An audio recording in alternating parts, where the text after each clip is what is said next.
Assalamualaikum warahmatullahi wabarakatuh. Halo, kembali lagi dengan saya Ratnasari. Di sini saya akan menerangkan materi, namun tidak ada sangkut pautnya dengan matematika. Nah, di sini saya akan menerangkan materi mengenai kebenaran ilmiah yang disusun oleh Ratnasari saya sendiri dengan NPM 212151, itu maksudnya 054, dengan mata kuliah Filsafat dan Sejarah Matematika didoseni oleh Bapak Dedi Nurjamil SPD MPD. Nah, di sini saya akan menjelaskan mengenai pengertian. Pengertian itu dibagi menjadi 3. Yang pertama ada pengertian kebenaran menurut para ahli. Yang kedua ada pengertian kebenaran ilmiah menurut para ahli. Dan yang ketiga ada kebenaran ilmiah menurut penulis atau saya sendiri. Nah, sekarang kita masuk ke materi yang pertama, yaitu tentang pengertian kebenaran menurut para ahli. 1. Menurut Harold Hatitus menyatakan bahwa kebenaran adalah sesuatu yang sesuai dengan fakta atau sesuatu yang selaras dengan situasi yang aktual. Nah, yang kedua, menurut Amin pada tahun 1983, kebenaran ialah kesesuaian atau agreement antara pernyataan atau statement mengenai fakta dengan fakta aktual atau antara keputusan atau judgment dengan situasi di seputar yang diberikan interpretasi. Yang ketiga ada menurut Firhak dan Haryono pada tahun 1989, sifat kebenaran ilmu adalah universal sejauh kebenaran tersebut dapat dipertahankan. Oleh karena itu, kebenaran ilmu akan diakui bila mampu melewati proses eliminasi terhadap kemungkinan kekeliruan dan kesalahan. Nah, yang kedua, kebenaran ilmiah menurut para ahli.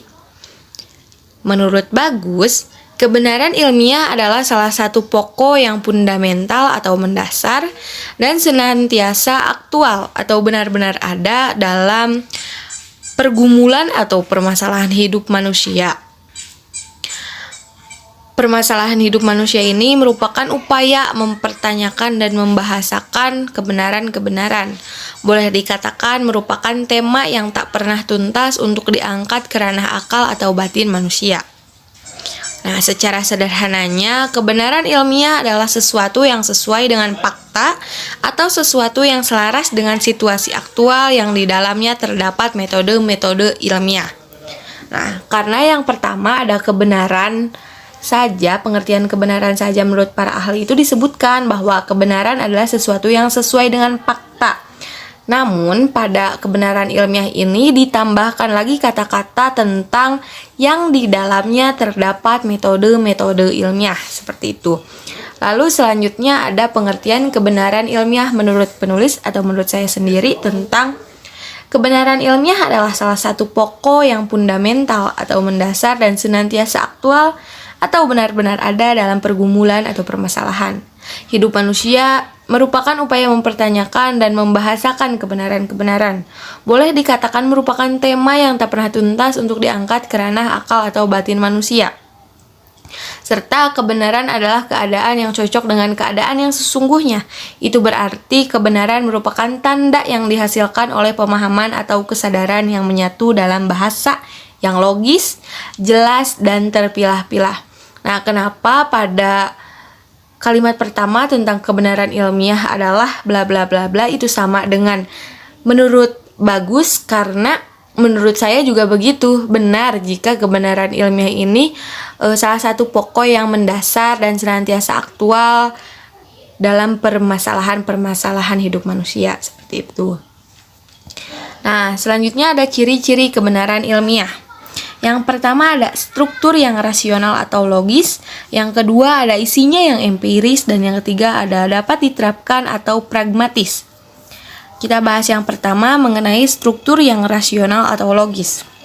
Maksudnya, kebenaran dapat dicapai berdasarkan kesimpulan yang logis atau yang rasional dari proposisi atau premis tertentu. Karena kebenaran ilmiah bersifat rasional, maka semua orang yang rasional Maksudnya dapat menggunakan akal budinya secara baik ya, dapat memahami kebenaran ilmiah. Sebab kebenaran ilmiah kemudian dianggap sebagai kebenaran yang universal. Nah, yang kedua ada isinya yang empiris. Maksudnya, kebenaran ilmiah ini perlu diuji dengan kenyataan yang ada. Bahkan, sebagian besar pengetahuan dan kebenaran ilmiah berkaitan dengan kenyataan alam ini. Hal ini tidak berarti bahwa dalam kebenaran ilmiah spekulasi tetap ada, namun sampai tingkat tertentu. Spekulasi itu bisa dibayangkan sebagai nyata atau tidak pernah, sekalipun suatu pernyataan dianggap benar secara logis, namun perlu dicek kembali apakah pernyataan tersebut juga benar secara empiris. Seperti itu. Lalu yang ketiga ada dapat diterapkan atau pragmatis. Sifat pragmatis ini yaitu berusaha menggabungkan kedua sifat kebenaran sebelumnya antara logis dan empiris. Maksudnya, jika suatu pernyataan benar dinyatakan benar secara logis dan empiris, maka pernyataan tersebut juga harus berguna bagi kehidupan manusia. Nah, karena berguna berarti dapat untuk membantu manusia dalam memecahkan berbagai persoalan dalam hidupnya. Nah, itu ya teman-teman. Selanjutnya ada karakteristik kebenaran ilmiah. Yang pertama ada kebenaran ilmiah dibangun di atas struktur logis atau logika, yang dalam bentuk konkretnya tidak lain adalah logika penelitian atau rantai penalaran. Yang kedua ada kebenaran ilmiah selalu siap untuk diuji kembali oleh siapapun. Maksudnya, kebenaran ilmiah ini sebenarnya adalah hipotesis atau asumsi saja bagi siapapun yang berniat menguji kebenaran itu. Semakin sering lolos dari pengujian, maka semakin kokoh kebenaran tersebut. Yang ketiga ada kebenaran dalam ilmu pengetahuan adalah kebenaran yang sifatnya objektif, yaitu kebenaran yang harus didukung oleh fakta, kenyataan dalam objektivitasnya. Yang keempat ada menurut Perhak dan Haryono, ilmu pengetahuan kebenaran selalu bersifat sementara atau relatif. Nah, yang selanjutnya ada jenis-jenis kebenaran ilmiah. Yang pertama ada teori tentang korespondensi atau correspondential theory of truth. Nah, di sini teori ini yang berpandangan bahwa pernyataan-pernyataan adalah benar jika berkorespondensi terhadap fakta atau pernyataan yang ada di alam atau objek yang dituju dari pernyataan tersebut. Nah, kebenaran atau keadaan benar itu apabila ada kesesuaian antara arti yang dimaksud oleh suatu pernyataan atau pendapat dengan objek yang dituju oleh pernyataan atau pendapat tersebut. Yang kedua ada teori koherensi.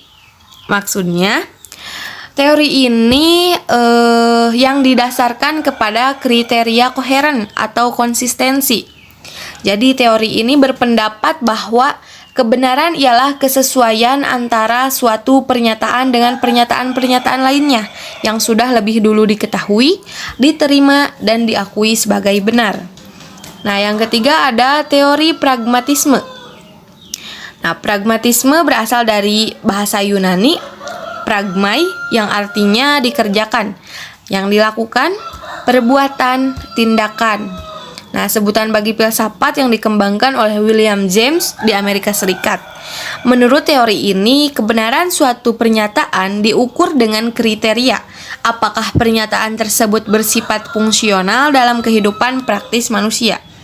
Dalam artian, suatu pernyataan adalah benar jika pernyataan itu atau konsekuensi dari pernyataan itu mempunyai kegunaan praktis bagi kehidupan manusia. Yang keempat ada teori performatif. Nah, teori ini berasal dari John Langsau Austin dan dianut oleh filsuf lain seperti Frank Ramsey dan Peter Strawson. Nah, filsuf-filsuf ini menentang teori klasik bahwa benar dan salah adalah ungkapan yang hanya menyatakan sesuatu. Nah, teori ini menjelaskan tentang suatu pernyataan dianggap benar jika ia menciptakan realitas. Jadi pernyataan yang benar bukanlah pernyataan yang mengungkapkan realitas, tetapi justru dengan pernyataan itu akan tercipta realitas sebagaimana yang diungkapkan dalam pernyataan tersebut. Nah, yang kelima ada agama sebagai teori kebenaran. Secara sederhana, kebenaran ilmiah adalah sesuatu yang sesuai dengan fakta atau sesuatu yang selaras dengan situasi aktual yang di dalamnya terdapat metode-metode ilmiah. Nah, selanjutnya ada cara memperoleh kebenaran ilmiah. Kan pastinya kita bertanya-tanya bagaimana sih memperoleh kebenaran ilmiah itu? Apakah jika ada karya ilmiah itu apakah itu benar atau salah? Nah, cara memperolehnya sebagai berikut. 1. Pendekatan empiris. Nah, pendekatan empiris ini yaitu pendekatan dengan memperdayakan seperangkat indera manusia yang berfungsi sebagai penghubung dirinya dengan dunia nyata. Yang kedua, pendekat rasional, yaitu pendekatan dengan mengandalkan rasio.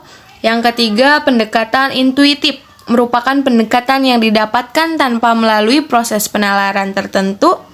Intuisi bersifat personal dan tidak bisa diramalkan bahwa institusi yang dialami oleh seseorang bersifat khas, sulit, atau tak bisa dijelaskan dan tak bisa dipelajari atau ditiru oleh orang lain. Yang keempat, pendekatan religius, yaitu sebagai konsekuensi. Manusia merupakan makhluk yang menyadari bahwa alam semesta beserta isinya diciptakan dan dikendalikan oleh kekuatan kodrati, yaitu Tuhan. Yang kelima ada pendekatan otoritas, yaitu pendekatan yang dilakukan dengan dasar pendapat atau pernyataan dari pihak yang memiliki otoritas. Pihak yang memiliki otoritas, maaf itu ketulis. Nah, selanjutnya yaitu ada contoh-contoh kebenaran ilmiah. Nah, contoh-contohnya itu dalam kehidupan sehari-hari banyak ditemukan. Contohnya yang pertama ada alat transportasi. Nah, alat transportasi ini merupakan kebenaran ilmiah karena di mana manusia bisa meneliti bagaimana menciptakan alat transportasi seperti mobil, motor, dan lain sebagainya. Yang kedua ada arsitek bangunan. Nah, arsitek bangunan tersebut juga merupakan kebenaran ilmiah. Kenapa? Karena manusia itu meneliti keseimbangan dan kekuatan suatu bangunan dengan rumus tertentu. Nah, alhamdulillah ya, materi mengenai kebenaran ilmiah telah saya sampaikan, meskipun mungkin ada yang mengerti dan ada yang tidak, tetapi saya berterima kasih kepada kalian telah melihat atau menonton video ini sampai selesai. Nah, mungkin itu saja dari saya, kurang lebihnya mohon maaf. Dan mungkin nanti akan kembali lagi di materi-materi yang lain atau materi-materi yang baru. Terima kasih, saya pamit undur diri. Wassalamualaikum warahmatullahi wabarakatuh.